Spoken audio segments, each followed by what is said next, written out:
जुड़े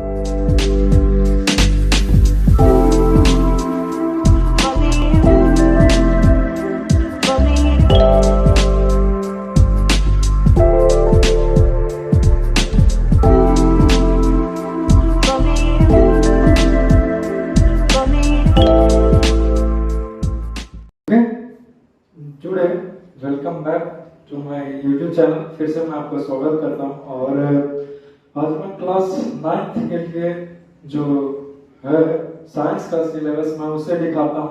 मैं हर एक आपके डिमांड के अनुसार मैंने लाया और अब समय आ गया है कि 9th क्लास के भी देख लिया जाए। तो आओ चलो देखते हैं। ये फिजिक्स का जितना भी ये चैप्टर्स मैंने यहाँ पे पोर्शन पर लिखा है वो सिर्फ और सिर्फ फिजिक्स का है। कौन सा सब्जेक्ट है? फिजिक्स का। It's alright. फर्स्ट चैप्टर का नाम है आपका motion. It's a motion. Motion के बारे में तुझे बताऊं कि चैप्टर में बहुत कुछ है जो आपको पढ़ना है और आपको जानकारी लेना। जैसे सबसे पहले तो यही जानना है कि मोशन आखिरकार होता क्या, ये मोशन है क्या, कहें तो कहें किसे। सिंपल सी आसान सा डेफिनेशन होगा इसका कि मोशन उसे कहेंगे या फिर कब कहें तो तब कहेंगे जब कोई ऑब्जेक्ट अपना स्थान को चेंज करता हो एक प्लेस से दूसरे प्लेस, कंपेयरिंग करते हुए एक स्टेशनरी ऑब्जेक्ट के मुकाबले। जैसे मैं यहाँ पे खड़ा हूं और कोई ट्रैवल कर रहा है तो वो मेरे लिए मोशन में कहलाएगा। स्पष्ट है? आपको ये भी जानना है, इसमें ग्राफ भी दिया गया है। ग्राफ की मदद से भी समझना होगा आपको। ग्राफिकल रिप्रेजेंटेशन है एंड बहुत सा यूनिफॉर्म मोशन क्या होता है, सर्कुलर मोशन क्या है, ये सारी चीज भी आपको जानना होगा इसी मोशन चैप्टर। It's alright. जब एक्सेलरेशन वगैरह इस सब की बातें की जाए, वेलोसिटी आपको निकालना होगा।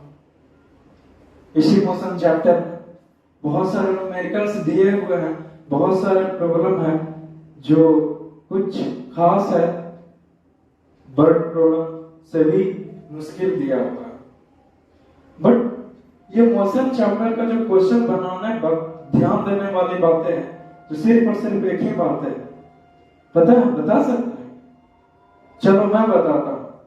वो बातें ये है, सिर्फ अगर आप समझ गए कि क्वेश्चन में आपको क्या दिया हुआ, अगर क्वेश्चन में नहीं पता चला कि क्या निकालना है, कौन सा फार्मूला का अप्लाई करें, तो सिर्फ एक ही दिमाग लगा और वो ये है, सबसे पहले लिखो गिवन, यानी कि क्या दिया हुआ है और फिर क्या निकालना।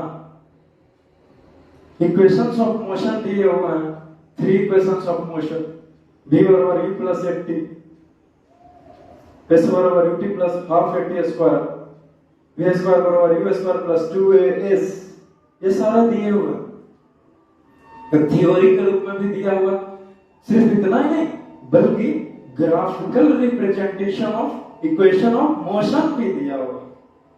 ये चैप्टर को जब मैं पढ़ा रहा हूँ तो इसे भी बहुत गहरे तरीके से, बहुत शानदार तरीके से मैं आपको सिखाऊंगा। हर एक चीज आपको से क्वेश्चन भी बनेंगे। बट क्लासेस को मिस मत करिए, कंटिन्यूटी इज मस्ट, मैंने बार-बार कहा है। तो this chapter is the most important chapter. याद रहे, हर एक जब मैं सिलेबस को लिखा रहा होता हूं तो हर एक मैं टिक आउट करने से पहले या फिर स्टार मार्कर लगाने से पहले मैं कुछ बोलता हूं, उसे अगर मैं डबल टिक आउट कर रहा हूं तो वो चैप्टर बहुत इंपॉर्टेंट है। आपका बेसिक मजबूत हो रहा, जो कि आगे चल के 11 12 में आपको काम देगा। मोशन 11 में भी काम देने वाला है आपको। प्रोजेक्टाइल मोशन जब 12 में चले जाएंगे तो पढ़ना होगा, तो आपको मोशन ही नहीं आएगा। तो पहले नींव मजबूत होनी चाहिए ना, बेसिक सी बातें, जो बेसमेंट होता है तो फ्लोर बाय फ्लोर बनाता चला जाएगा, है ना। तो और चलो देखते हैं। तो दिस इज मोस्ट इंपॉर्टेंट, तो इसीलिए मैंने डबल टिक आउट कर दिया इस मोशन चैप्टर के बारे में। It's okay. आपको जो सेकंड चैप्टर उसका नाम force and laws of motion. Force, what is force? तो फोर्स के बारे में आपको बताया जाएगा दो तरह के डेफिनेशन, एक सिंपल सा जनरलाइज्ड डेफिनेशन ऑफ फोर्स और एक स्टैंडर्ड डेफिनेशन। नाइन्थ में हो ना, तो स्टैंडर्डाइज्ड डेफिनेशन में बता। सबसे पहले आसान सा अगर कहा जाए तो बचपन से ही पढ़ते हैं, द पुश और a pull on an object is known as force. But इसे जरा सा एडवांस कर दिया जाए तो आपको से यही बताया जाएगा कि force is that external cause which changes और try to changes the current state of an object. यही होता है, यही है। समझ में आता है? क्योंकि आप समझदार लगते हैं, है ना? नहीं, यस। तब ये फोर्स के बाद आखिरकार ये फोर्स कर क्या सकता है? बल क्या कर सकता है? अरे बल क्या नहीं कर सकता ये पूछो। हाँ पता है, तुम्हारे दिलों में हलचल नहीं ला सकता, बाकी सब कुछ कर सकता है। पिटने पर चोट भी लगता है तो शेप बदल जाएगा, साइज बदल जाएगा, स्पीड को इंक्रीज कर देगा, स्पीड डिक्रीज कर देगा, रुका हुआ ऑब्जेक्ट को रनिंग में लेगा, रनिंग ऑब्जेक्ट को रोक देगा, बहुत सारी चीजें कर सकता है। फोर्स, इफेक्ट ऑफ फोर्स, जब को टॉपिक में पढ़ना होगा फोर्स के कारण क्या क्या हो सकता है, मैंने आपको बताया। सिर्फ इतना नहीं बल्कि लॉज ऑफ मोशन, न्यूटन्स के द्वारा दिए हुए 3 लॉ है। Newton's first law of motion, second law, Newton's third law of motion.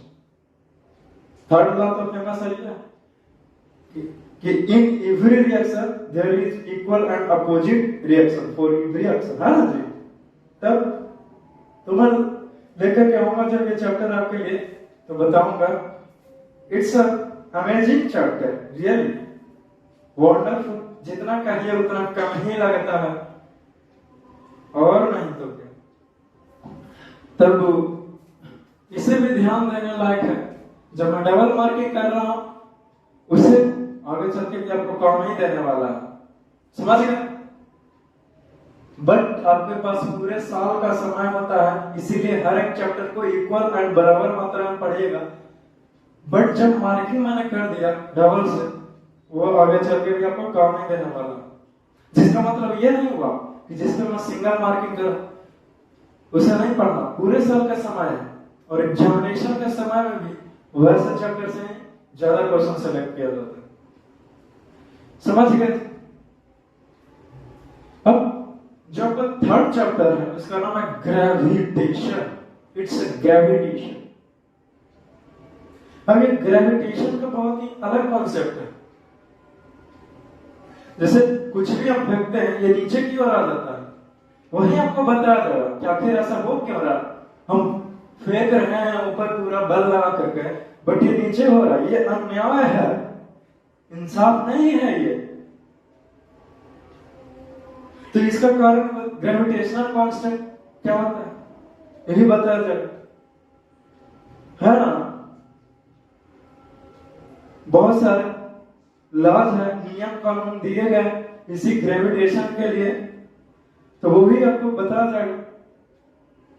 Moon पर ग्रेविटेशनल फोर्स क्या होगा, अर्थ पर ग्रेविटेशनल फोर्स क्या होगा, आखिरकार ये ग्रेविटेशनल फोर्स है क्या, वो भी आपको सिखाया जाएगा। और ग्रेविटेशन 11th में भी पढ़ना है, वो भी काफी डिटेल में, इसीलिए इसे तो जानना ही होगा, चाहे हाँ कहिए चाहे ना कहिए, करना तो होगा। तो और चलो देखते हैं chapter number 4, next chapter, work and energy. Work and energy के साथ साथ एक और टर्म आता है जिसका नाम है पावर। It's a power. अरे पावर नहीं जी, पावर बोल रहे हैं, POWER। ठीक है, अब तक क्लियर ही होगा ना? पता नहीं जरा सा मैं क्या आपका सोच लेता है ना जी?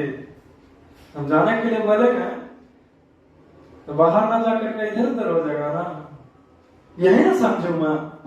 Okay, no problem, it's all right, it's okay. Work, आखिरकार ये वर्क है क्या? एनर्जी किसे कहते हैं?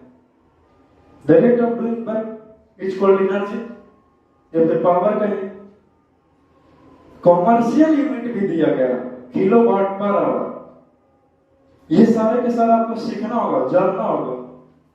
हाँ, पावर के बारे में, पावर के बारे में आपको भी बता देंगे इसी में, क्योंकि एक साथ ही टर्म होता है, वर्क, पावर एंड एनर्जी। समझ गए? इसमें आपको जानना होगा कि काइनेटिक एनर्जी किसे कहते हैं, पोटेंशियल एनर्जी किसे कहते हैं। तो आपको बताया है कि जब एनर्जी रेस्ट में रहता है तो पोटेंशियल एनर्जी यानी कि होल्ड किए हुए है, रखे हुए है, पकड़े हुए, नहीं चाहता कि चला जाए, चला जाए। काइनेटिक एनर्जी नहीं रुकता है, मना करने पर भी मना नहीं होता है, चलता ही जाएगा, चलता ही जाएगा। एनर्जी का फ्लो है, कैसे रुकेगा? तो वही हमारा काइनेटिक एनर्जी कहलाएगा। जब मैं बता रहा होता हूं तो मैं आपसे कहूंगा, ठीक है ना? हाँ, मैं आपसे कहूंगा, सिखाऊंगा कि कैसे उसका फॉर्मूला भी होता है। के ई यानी कि K E stands for kinetic energy, where K is equal to half mv square, where m is the mass of an object and v is the velocity of an object. तब कैसे निकालना? या फिर कभी वेलोसिटी निकालना होगा और बाकी सब कुछ दिया हुआ है। वेरी इंटरेस्टिंग चैप्टर, इसके बारे में भी आगे चल के काम देगा। एक्चुअली सारा चैप्टर ही इंपॉर्टेंट है, इसीलिए तो मैं कह रहा हूं कि पूरे साल का समय एग्जामिनेशन में सारे से आता है, बट ये ग्रेविटेशन से कुछ कम ही आता है। आएगा सबसे ज्यादा मोशन से, फोर्स से, वर्क, पावर एंड एनर्जी से आए। समझते हैं? क्योंकि आप समझदार हैं, है ना? फाइनल चैप्टर आपका फिजिक्स का रहा, जिसका नाम है साउंड। साउंड के बारे में आखिर क्या है ये साउंड? साउंड अकेले नहीं चल सकता क्या? नहीं, नेवर। साउंड के बारे में मैं तुझसे एक ही बात कहूंगा कि साउंड को चलने के लिए एक सहारे की जरूरत है, एक माध्यम का जरूरत है। मिलो तो सही, मिलते कहां नहीं? तो वो क्या है माध्यम? एनीथिंग, कोई भी material. Air is also a medium for the propagation of sound. Sound propagate करने के लिए मीडियम की आवश्यकता पड़ती है। मीडियम इन द सेंस सहारा चाहिए उसे, किसे? साउंड का। बट लाइट का केस में ऐसा नहीं था। लाइट इवन वैक्यूम में भी ट्रेवल कर सकता है, और सबसे ज्यादा वैक्यूम में ही ट्रेवल करता है। 3 × 10⁸ मीटर पर सेकंड। सोचो, बहुत ज्यादा स्पीड है ये। 1 सेकंड में कहां से कहां चला जाता है? सोच पा रहे हैं क्या है ना? साउंड में लॉन्गिट्यूडनल वेव क्या होते हैं, ये वेवलेंथ क्या है, लैम्डा क्या है, उसकी भी चर्चा करें। लैटिट्यूडनल वेव, ट्रांसवर्स वेव, इससे भी क्वेश्चंस। ऑडिबल क्या होता है, ऑडिबल साउंड किसे कहते हैं, इंफ्रासोनिक साउंड किसे कहते हैं, अल्ट्रासोनिक साउंड किसे कहते हैं। आपको ये भी जानना होगा। चमगादड़ का नाम सुना हो? BAT, bat. बैट माने को बल्ला भी होता है, बट पता है, बट बैट का मतलब चमगादड़ भी होता है। तो वो जो चमगादड़ यानी कि प्रे, उसे कैसे कैप्चर करता है? चमगादड़ के पास हमारे जैसे कोई आंखें नहीं होती है। वो एक इंफ्रा अल्ट्रासोनिक साउंड को वो क्या करता है, इमिट करता है, और उसी की मदद से वो उड़ता है और अपना साउंड को रिलीज करेगा। और जहां से साउंड टकराया, एक बच्चा मुझसे पूछ ही दिया कि सर आप कहते हैं कि आई नहीं होता है, दिखता कैसे? मन की आंखें खुली होनी चाहिए, सब दिखता है, अंदर समझते हो? आंखें बंद हुआ तो क्या हुआ, फिर भी तो दिखाई दे ही रहा है ना जी? माना कि नहीं? आई नहीं तो क्या हुआ? महसूस होता है। महसूस हुआ कि तुम नहीं थे तो नहीं थे, महसूस हुआ कि तुम है तो है। कैसे? जब वो सोनिक साउंड को बैट चमगादड़ रिलीज करेगा तो आगे का जो भी ऑब्जेक्ट रहता है उस ऑब्जेक्ट से टकरा करके वापस चला जाएगा, टकराएगा और चला आएगा, गई टकराई और चली आए। तो जहां से टकराया और उसका डिस्टेंस को वो फाइंड आउट करता है कि अच्छा आगे चलकर कितना डिस्टेंस के बीच इतना समय के बाद हमारा जो साउंड है वो टकराता है और रिटर्न आता है। इसका मतलब ये है कितना दूर तक फ्लाइंग किया जा सकता है। अब तो स्पष्ट हो गया होगा। बहुत समझदार होता है, तुम्हारे जैसा है कि आंखें रहते भर में भी गलती कर देते हैं, देख के नहीं चलते हैं, टक्कर मार के चलेगा। क्यों? Okay, it's alright, just cool down, no problem, let us see. तो बस ये कंप्लीट होता है आपका फिजिक्स का जितना भी पोर्शन था मैंने लिखा दिया है। कोई भी दिक्कत नहीं होनी चाहिए। अगर प्रॉब्लम है तो आप हमको टेक्स्ट कर सकते हैं, इंस्टाग्राम पे मैसेज कर सकते हैं। करता ही है, बहुत तंग कर देते हो यार। इट्स ऑलराइट, नो प्रॉब्लम, कर सकते हो तंग, अच्छा लगता है तंग होना। पता तो चले कि कहां पे प्रॉब्लम हो रहा है, पता ही नहीं चलेगा तो क्या करना। अब मैं एक ही लेक्चर में आपको तीनों सब्जेक्ट का दे देता हूँ, फिजिक्स के भी और केमिस्ट्री का भी और बायोलॉजी का भी। मैथमेटिक्स के लिए मैं अलग से लेकर के आऊंगा, नहीं तो 3 वीडियोस हो जाएगा ना, 3 लेक्चर एक ही में करते रह। बाकी वेट इंतजार कर, तो इसे देख लेगा, लिख लेगा। ओके, ठीक। Now it's time for chemistry syllabus. आप केमिस्ट्री के बारे में जानना कि केमिस्ट्री में आपका क्या क्या दिया हुआ है। जितना भी चैप्टर्स मैं यहाँ पे लिखा रहा हूँ आपके स्क्रीन पे और मेरे बोर्ड पे, वो मैं ही आपको पढ़ाऊंगा और हर एक थ्योरी को, हर एक प्रॉब्लम को मैं डिस्कस करूंगा, वो भी इन द डिटेल में। ऐसा नहीं कि बस यूं उठाया पढ़ा दिया कहानी खत्म, नहीं, मैं ऐसा कभी नहीं करूंगा। बस अब तक कि आप जानने के लिए तैयार हो, आप पढ़ने के लिए और आप समझने के लिए रेडी। अरे रेडी? Yes sir. तो फिर आओ चलो देखते हैं। तो पहला चैप्टर आता है केमिस्ट्री का जिसका नाम है मैटर इन आवर सराउंडिंग्स। हमारे सराउंडिंग में कुछ है, हमारे सराउंडिंग में कुछ है, क्या है? तो मैटर है, सराउंडिंग में है। इन आवर सराउंडिंग क्या? मैटर। मैटर है anything which occupies the space and have definite mass is known as matter। उसे ही मैटर कहते हैं, उसे ही द्रव्य कहते हैं। आपको जानना होगा इस चैप्टर में बहुत ही इंपॉर्टेंट चीजें दी गई, डिफ्यूजन के बारे में, ब्राउनियन मोशन के बारे में। क्या होते हैं? जब टेम्परेचर के कारण, जब टेम्परेचर और प्रेशर को बढ़ाएंगे तब हमारा जो मैटर है उसका क्या हाल होगा? हाल वही रहेगा या बेहाल हो जाएगा, या फिर बेहतरीन, या फिर डाउन, जो कहना सो कही। तो मैं इसे भी बताऊंगा, सिखाऊंगा।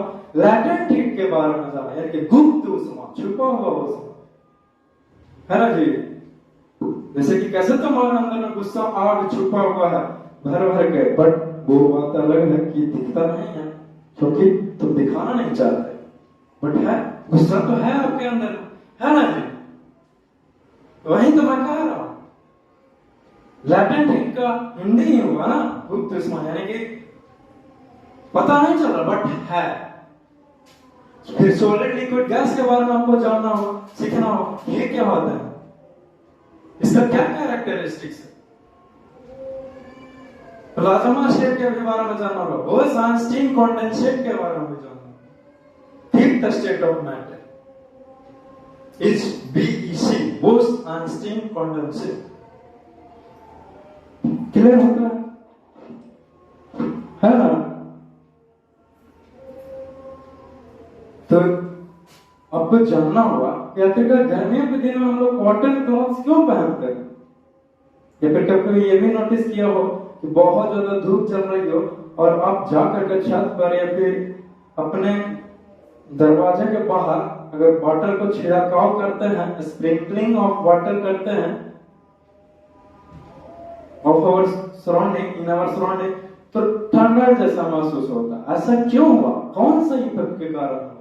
मटके का पानी ठंडा क्यों रहता है? ये भी आपको जानना होगा। तो इसी चैप्टर के बारे में बताऊंगा, ज्यादातर क्वेश्चन इसी चैप्टर से रहता है।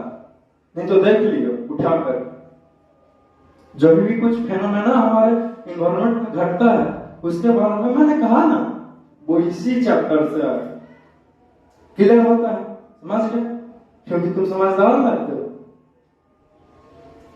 Second chapter is matter around us pure.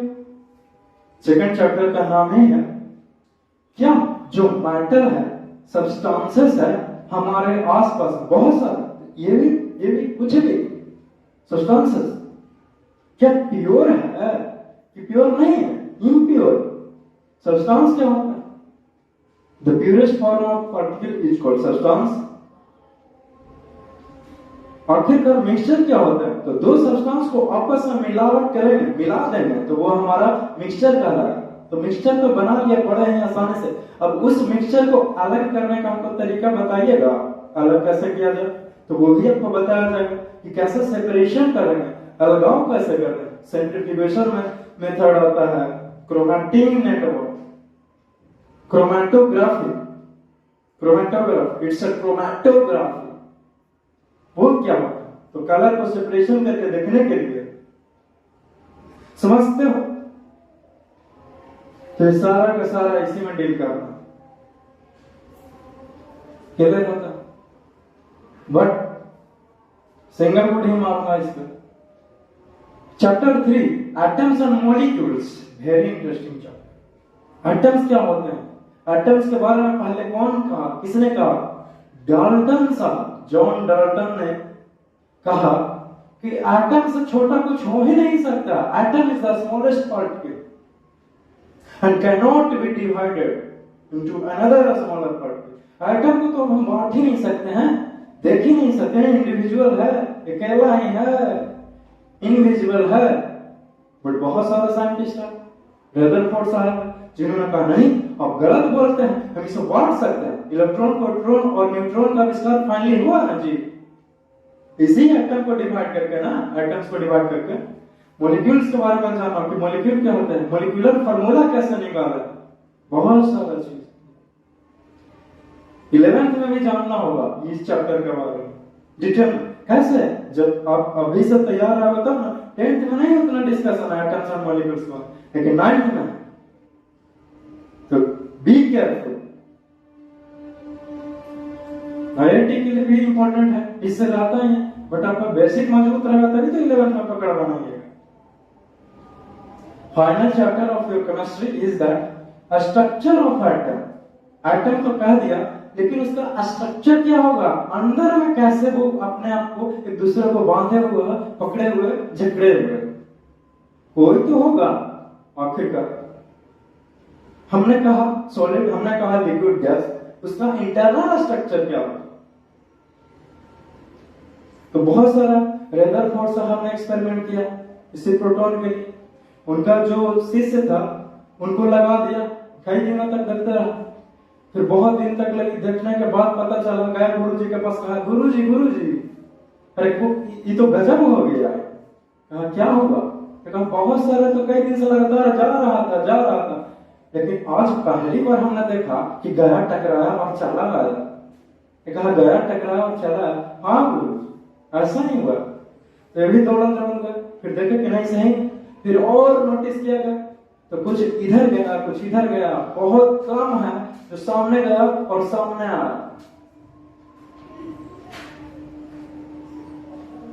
तो this chapter is also most important. ध्यान देगा स्ट्रक्चर ऑफ एटम समझना इतना आसान नहीं होगा।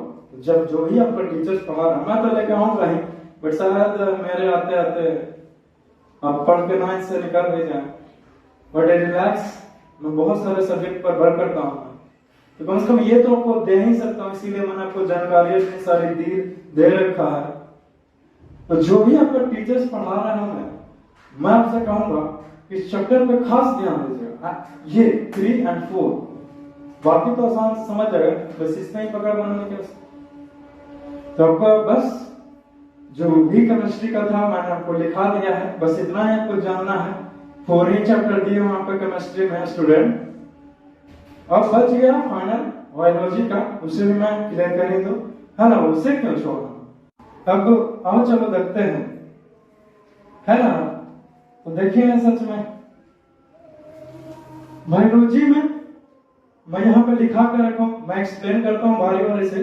Just relax and cool down. पहली बात है चैप्टर फर्स्ट जिसका नाम है improvement in food resources. Very good, very good, no problem, it's all right. Improvement का हिंदी क्या हुआ? सुधार। सुधार हो रहा है किसमें? Food, food.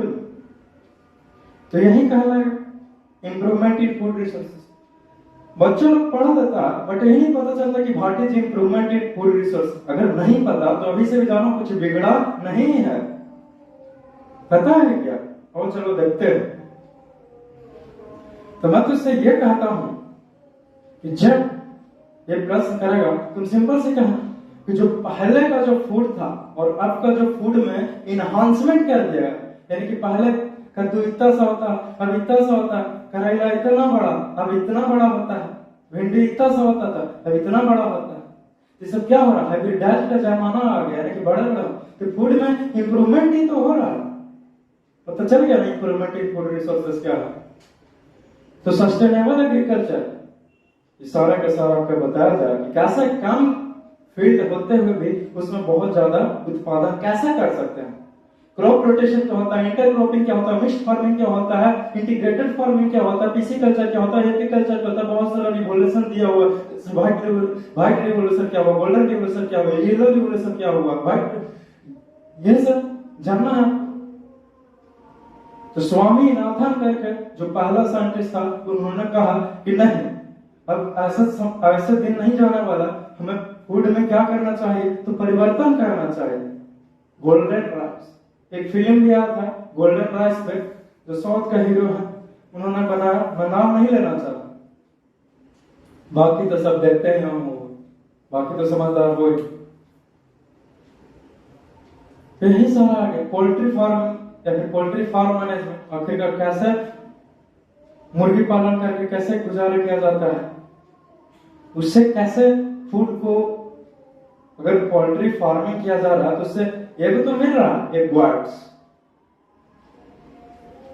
फिश का भी कल्चर किया ही जाता है। खेती पानी नहीं रहता, अगर नहीं बहुत बड़ा तालाब उसके पास है तो क्या करता है, खेत में ही मिट्टी निकाल करके उसमें पानी डाल करके और मछली पालन करता है। This is also the best solution. But मैं इसे खाता नहीं, खाना भी नहीं चाहिए मीट मछली से, कुछ खाने की चीजें है वो नहीं। एनीवेज आपका अपना चॉइस है, आप अपना देखिए। तो this chapter is also the most important chapter. आपको जानना होगा हर एक चीज के बारे में। पढ़ोगे तो एकदम जैसे बोर जैसा हो जाएगा।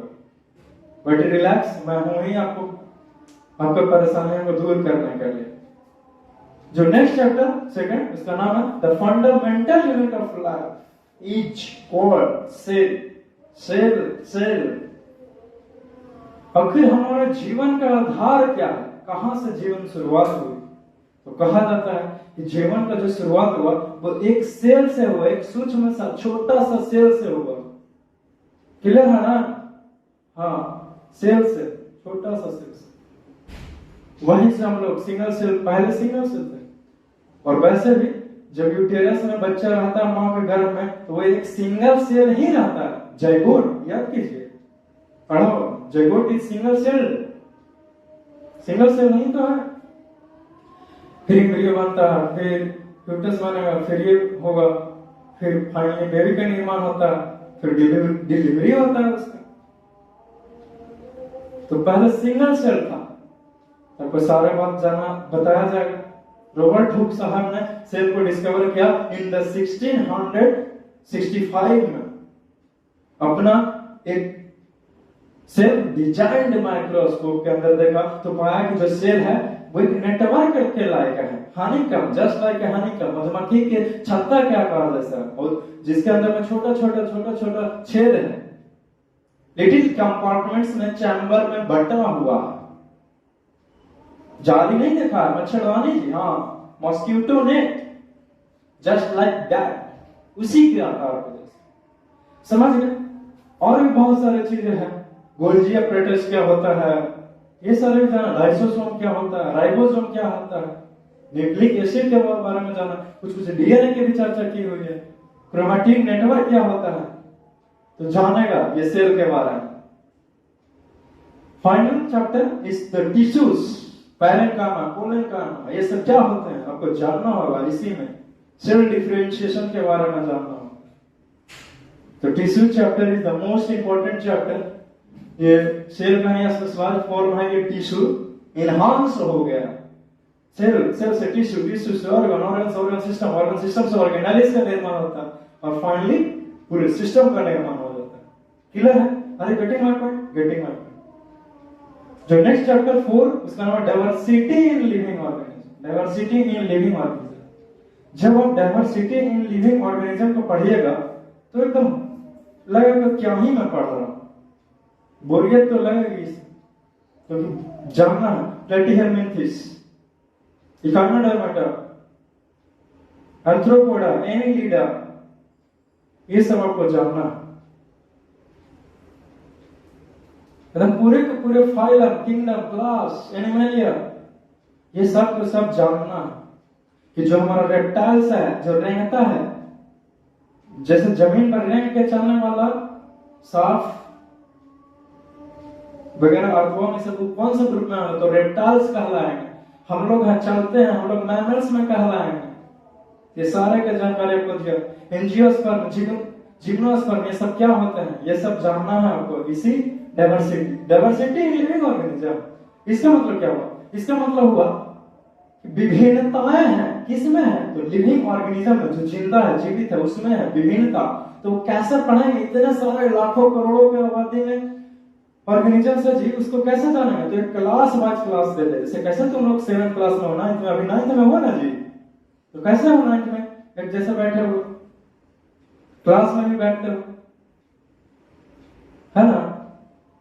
जैसे कि अगर आप कोई 9th क्लास के हो तो मैं एक स्टूडेंट को खड़ा करके बोलता हूं कि तुम्हारा बायोलॉजी का सिलेबस कहां तक गया बताओ, तो जो तुम बोलेगा वही तुम भी बोलेगा ना।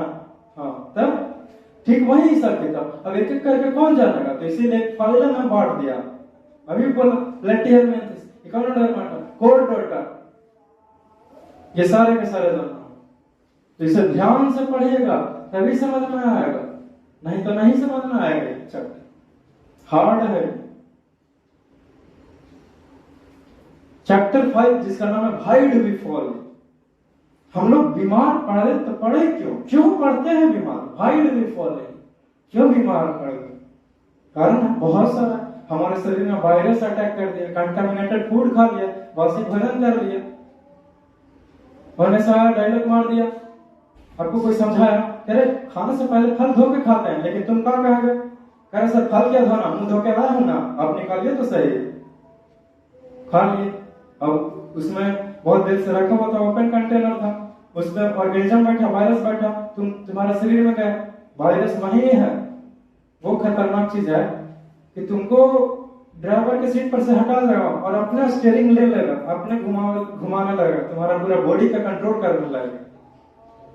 वायरसेस आर डेड, पर जब बॉडी में एंट्री लेता है तो वो जिंदा हो जाता है, एलाइव हो जाता है।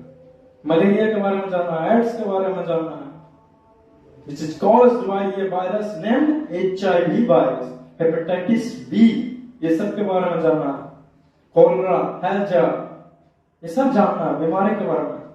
बहुत सारे कुछ टेस्ट भी है, प्रिकॉशन क्या होगा, प्रिवेंशन क्या होगा, कैसे रोकेंगे उसे, लक्षण क्या, सिम्टम्स क्या, आपको बताया जाएगा इसी why do we fall. Very interesting chapter. डॉक्टरी जैसा कुछ जानकारी दी जाएगी आपको, कुछ टैबलेट के बारे में भी बताया जाएगा, कुछ टेस्ट का भी नाम। And the final chapter and the last chapter of biology is that natural resources. इसे कैसे छोड़ सकते हैं? प्रकृति से जुड़ी चीजें, ग्लोबल वार्मिंग के बारे में, सॉइल इरोजन क्या होता है, पोल्यूशन बढ़ रहा है आखिरकार, सीवेज ट्रीटमेंट वगैरह। यमुना गंगा ये सब का एक्शन प्लान लिया जाता है, बट फिर भी साफ नहीं हुई आज तक गंगा, ऐसे ही बह रही है। सब नाले का पानी उसमें बहा देता है। तो सफाई रखना चाहिए, उसे कचरे को हमेशा कचरे कूड़ेदान में ही डालना चाहिए। जैसे हीरे के लिए कैसे, जैसे अगर आपको हम हीरा दे दें, कोहिनूर ला करके दे दूं, तो उससे उसका स्थान क्या होगा? तिजोरी लॉकअप में रखोगे ना। ठीक उसी प्रकार से कूड़ा का कचरा का कूड़े का कूड़ेदान में ही दान होना चाहिए, तभी तो स्वच्छ रहेगा। और तुम लोग क्या करते हो? जहां तहां फेंक देते हो। अरे समझो करो, कचरा हो तो उसको कचरे के ढेर नहीं फेंके, तो जहां मन तहां फेंक देता है। कौन खाएगा? थूक देगा सड़क पे, तरह सर उसको कहाँ थूके? अब तुम जानो तुम खाया तो, नहीं तो खाएगा मत करो, है ना। ये सारे प्रॉब्लम है। बिहारी लोग अक्सर ज्यादा खाने के शौकीन रहते हैं। कौन ले लेगा? चबा ले रहे कदा जा रहा है बने रोड पर, स्टाइल मारता है। खैर कोई बात नहीं, वैसे मैं भी स्टाइल मार लेता हूँ, बट मेरा कुछ अलग ही स्टाइल है जी। नहीं देख रहा बात सीधा करने का, है ना। Okay no problem, let us see. तब इतनी सारी बातें हुई, तो बस जितना भी 9th क्लास का साइंस का सिलेबस था मैंने बता दिया, कोई कमी नहीं छोड़ा, कोई कसर नहीं छोड़ा। बस मिलेंगे नेक्स्ट क्लास में, कुछ नया क्लास में कुछ नया चीज आपके लिए लाते हुए, हाँ नया चीज ही लेकर के आऊंगा। तब तक के लिए मुस्कुराते रहिए और हंसते रहिए, चलते रहिए, गाते रहिए। गाने का तो पता नहीं, बट अपन बजाता बहुत अच्छा है, यही बनना चाहता है। No problem.